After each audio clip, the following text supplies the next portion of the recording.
If you're running an M&A firm right now, you know exactly what I'm talking about. Some months your pipeline is full, you've got more mandates that you can handle. Other months it's dead quiet, and you're wondering where the next deal is even gonna come from. I work with boutique M&A and capital raising firms across the US building out their deal origination system. And I've looked at this exact problem across the dozens of firms doing anywhere from 2 to 50 million in revenue. In this video, I'm going to show you the actual reason your pipeline feels like a roller coaster. And it's not what most people think. It's not because you're not working hard enough or the referrals have dried up by chance. By the end of this, you'll understand why some firms have mandates coming in every single month like clockwork, while others are stuck in this feast or famine cycle forever, and exactly what separates the two. Most firms think the problem is referrals drying up, but that's a symptom, not the cause. The real cause is you have exactly one channel bringing in deal flow, and the other channel is fundamentally unpredictable by nature. Referrals depend on other people's timing. A CPA mentioning you, a past client thinking of you at the right moment, a lawyer making an introduction. You have zero control over any of those things. So your business is at a mercy of other people's schedules. Here's the data point that matters. Most boutique M&A firms get the bulk of their mandates from networks and referrals contacts alone. That's fine when it's working, but it means one single point of failure controls your entire revenue. If a referral partner gets busy, retires, or just has a slow quarter, your pipeline goes quiet with them, and there's no backup system catching the slack. Compare that to firms that run multiple channels at once, referrals plus paid ads, plus content, plus outbound. When one channel slows down, the others are still running, so overall pipeline stays level. This is actual mechanism behind predictable deal flow. It's not magic, it's multiple inputs running simultaneously instead of one.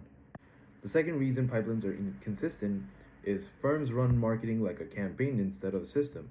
They'll run ads for 2 or 3 months, see some results, get busy with the mandates that come in, and quietly stop. Then 6 months later, the pipeline dries up again and they scramble to restart the exact same campaign from zero. The problem with this start and stop pattern is that you're consistently resetting the clock. Ad platforms take time to optimize. Stopping and restarting means you're paying the highest cost for the worst result. And any trust or awareness you build with your audience resets every time you go quiet for a month. The firms with the most consistent pipelines treat lead gen as infrastructure, not as a project.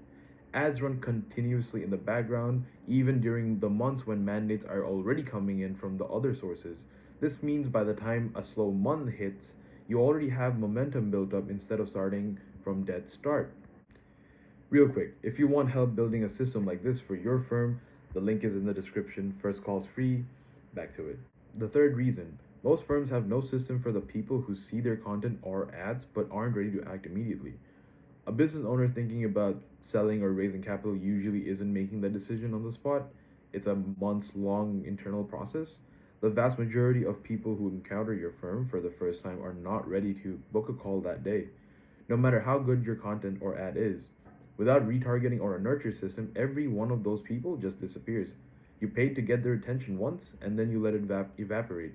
There's no second or third or fourth touch point bringing them back.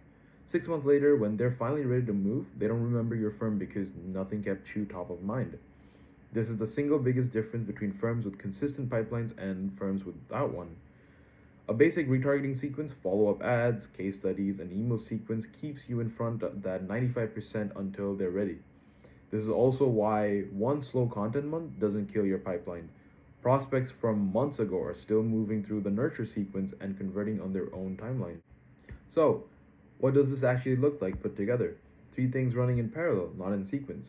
Referrals keep coming in as they always have. You're not replacing this, you're supplementing it. Paid ads run continuously in the background as an always on system, not a campaign you turn on and off. A retargeting and a nurture sequence catches everyone who isn't ready on day one and brings them back when they are.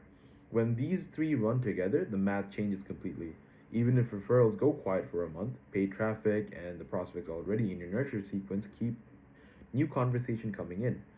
You stop being dependent on any single source, which is the actual definition of predictable pipeline. So, here's the one thing to take away from this: an inconsistent pipeline isn't bad luck, it's not a sign you need to work harder on referrals. It's a structural problem. One channel runs a campaign with no system to catch the people who aren't ready yet. Fix those three things: add channels beyond referrals, run them continuously instead of in bursts, and build nurture system for everyone who isn't ready. And the roller coaster stops. If you want help building out the system for your firm, the link is in the description. First call is free, and if you found this useful, subscribe. I'm putting out videos every week on this stuff. I'll see you in the next one.